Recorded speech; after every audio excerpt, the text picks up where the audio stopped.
Hello friends, एक बार फिर से आप सभी का क्रिएटिव स्टडी पॉइंट में स्वागत है। आज का हमारा टॉपिक राज्य व्यवस्था खंड से जुड़ा हुआ है, जो यूपीएससी की दृष्टि से बहुत ही महत्वपूर्ण है। हमारा विषय है अविश्वास प्रस्ताव। हम जानेंगे ये होता क्या है, ये सुर्खियों में क्यों बना हुआ है और इससे संबंधित 2014 में पूछा गया प्रश्न जो प्रीलिम से संबंधित है, हम जानेंगे ये है क्या। अपने विषय पर वापस आते हैं अविश्वास प्रस्ताव पर। हम देखेंगे इस सुर्खी में क्यों बना हुआ है। तो कांग्रेस ने लोकसभा में मणिपुर हिंसा को लेकर केंद्र सरकार पर निशाना साधा। कांग्रेस सांसद गौरव गोगोई ने कहा कि विपक्षी दलों को मणिपुर पर प्रधानमंत्री नरेंद्र मोदी के मौन व्रत को तोड़ने के लिए सरकार के खिलाफ अविश्वास प्रस्ताव लाना पड़ा। अब हम बात करेंगे कि अविश्वास प्रस्ताव है क्या। तो अविश्वास प्रस्ताव एक संसदीय प्रक्रिया है जो विपक्ष को सरकार के बहुमत और शासन करने की क्षमता को चुनौती देने की अनुमति देती है। यदि अविश्वास प्रस्ताव पारित हो जाता है तो सरकार को इस्तीफा देना पड़ जाता है। अब कौन ला सकता है प्रस्ताव? तो नियम 1998 के तहत कोई भी सदस्य सरकार के खिलाफ अविश्वास प्रस्ताव का नोटिस दे सकता है। इसके लिए 50 सांसदों का होना जरूरी है। प्रस्ताव अगर पास हो जाए तो क्या होगा? तो लोकसभा अध्यक्ष यह तय करेंगे कि प्रस्ताव को चर्चा और बहस के लिए स्वीकार किया जाए या नहीं। यदि प्रस्ताव स्वीकार कर लिया जाता है तो अध्यक्ष चर्चा के लिए तारीख और समय तय करेगा। यदि प्रस्ताव हो जाता है तो सरकार गिर जाती है। अगर प्रस्ताव पास नहीं हुआ तो क्या होगा? अगर सरकार अविश्वास प्रस्ताव पर वोट जीत जाती है तो प्रस्ताव गिर जाता है और सरकार सत्ता में बनी रहती है। अब बात करते हैं इसका मतदान कैसे होता है। तो बहस के बाद लोकसभा अविश्वास प्रस्ताव पर वोटिंग करती है। अगर सदन के अधिकांश सदस्य इसका समर्थन करते हैं तो प्रस्ताव पारित हो जाता है। क्या अविश्वास प्रस्ताव पास हो पाएगा लोकसभा में? तो विपक्षी दलों के 50 से ज़्यादा लोकसभा सदस्य प्रस्ताव पर नोटिस दे सकते हैं। चूँकि निचले सदन में विपक्षी दलों के पास 150 से कम सदस्य हैं, इसलिए अगर वे अविश्वास प्रस्ताव लाते हैं तो उनका गिरना निश्चित है। साथ ही लोकसभा में बहस के दौरान उन्हें उतना समय नहीं मिल पाएगा, क्योंकि सदन में पार्टियों की संख्या के अनुसार समय आवंटित किया जाता है। अब इसके इतिहास की बात करते हैं। तो अब तक 27 बार अविश्वास प्रस्ताव लोकसभा में पेश किया जा चुका है।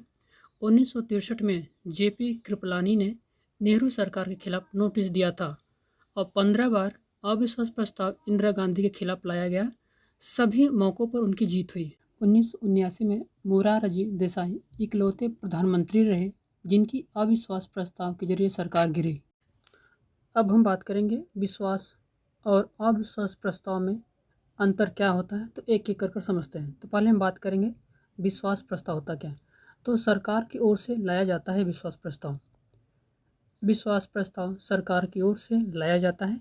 साबित करना होता है कि उसके पास बहुमत है। नंबर 2, सदन में पेश होने के बाद इस पर चर्चा होती है और मतदान होता है कि कितने सदस्य सरकार के पक्ष में तथा कितने विपक्ष में हैं। तीसरा, अगर आधे से ज़्यादा सदस्य सरकार के पक्ष में मत करते हैं तो सरकार को खतरा नहीं होता। अब दोनों स्थितियों में लाया जा सकता है विश्वास प्रस्ताव मत। नंबर 1, सरकार के गठन के बाद बहुमत परीक्षण के लिए। 2, सहयोगी दलों के द्वारा समर्थन वापसी की घोषणा के बाद राष्ट्रपति के कहने पर। यदि बहुमत साबित नहीं कर पाए तो क्या होगा? तो सरकार सदन में विश्वास प्रस्ताव के दौरान सामान्य बहुमत साबित नहीं कर पाती तो ऐसे में सरकार को इस्तीफा देना होता है या लोकसभा भंग कर आम चुनाव की सिफारिश राष्ट्रपति से की जा सकती है। इसके बाद यह राष्ट्रपति पर निर्भर करता है कि वह नई सरकार को आमंत्रित करे अथवा वर्तमान सरकार को ही चुनाव संपन्न होने व नई सरकार के बनने तक कार्यवाहक के तौर पर काम करने को कहे। अविश्वास प्रस्ताव एक संसदीय प्रक्रिया है, इसके बारे में हम जानेंगे। तो अविश्वास प्रस्ताव एक संसदीय प्रक्रिया है जो विपक्ष को सरकार के बहुमत और शासन करने की क्षमता को चुनौती देने की अनुमति देता है।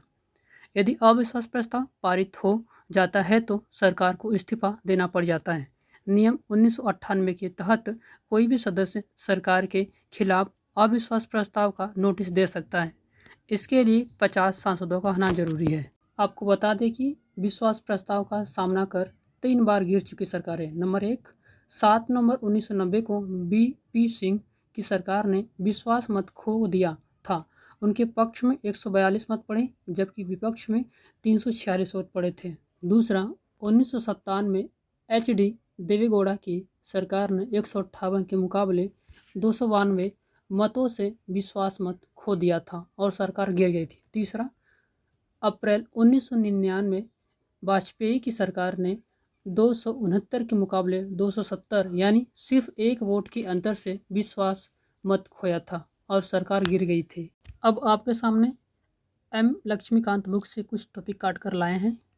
देखते हैं कि इसमें अविश्वास प्रस्ताव को किस प्रकार से बताने की कोशिश किया गया है। तो संविधान के अनुच्छेद 75 में कहा गया है कि मंत्रिपरिषद लोकसभा के प्रति सामूहिक रूप से उत्तरदायी होगी। इसका अभिप्राय है कि मंत्रिपरिषद तभी तक है जब तक कि उसे सदन में बहुमत प्राप्त है। दूसरे शब्दों में कहें तो लोकसभा मंत्रिमंडल को अविश्वास प्रस्ताव पारित कर हटा सकते हैं। प्रस्ताव के समर्थन में 50 सदस्यों की सहमति अनिवार्य है। अब हम बात करेंगे विश्वास प्रस्ताव क्या है एम लक्ष्मीकांत बुक के हिसाब से।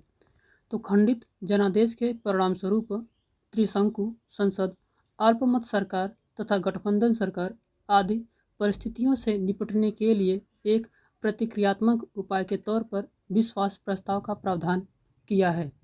क्षीण बहुमत वाली सरकारों को सदन में बहुमत सिद्ध करने के लिए राष्ट्रपति द्वारा निर्देशित किया जाता है। जो भी सरकार एक समय होती है कभी कभी स्वयं बहुमत सिद्ध करने के लिए विश्वास प्रस्ताव लाती है। यदि यह विश्वास प्रस्ताव गिर जाता है तब सरकार भी गिर जाती है। अब आपके सामने कक्षा 11 की एनसीईआरटी बुक राजनीति शास्त्र से लिया गया है, यानी इसमें हमने देखने की कोशिश किया कि इसमें किस प्रकार से अविश्वास प्रस्ताव को बताने की कोशिश किया गया है।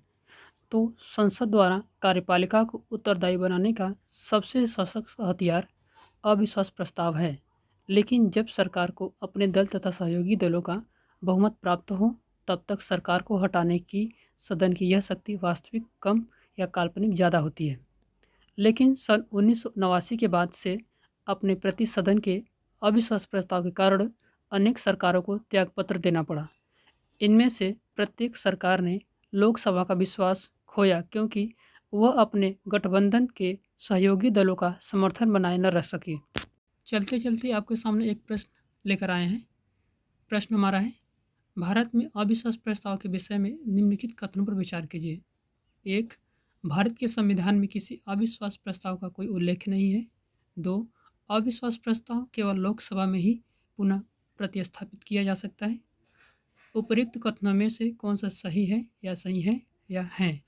ए. केवल 1, बी. केवल 2, सी. 1 और 2 दोनों, डी.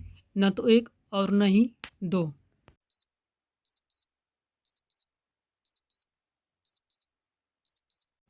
इसका सही जवाब है ऑप्शन सी, 1 और 2 दोनों।